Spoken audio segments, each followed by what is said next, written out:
So, yan mga master. Dito to. Yan. Natanggal na namin. Tingnan nyo, sobrang dumi. So, kailangan na talaga itong replace.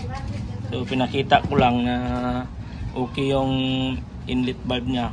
Yung sa mechanism niya. Yan, sobrang dumi. Kita nyo sa lalim mo. So, ito po yung number 1 na problema. Pati yung strainer niya. Pero ito, madali lang naman to. Pwede nating linisan lang yan. Pero ito, kailangan nating palitan ito. So, at the same time, wala pa naman kaming na-order. Lilinisan lang muna namin ito.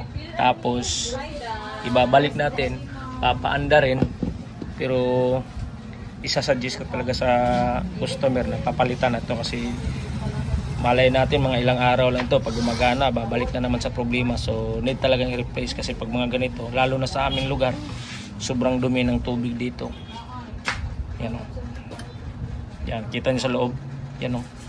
So lahat yan, ganito ang sistema sa loob.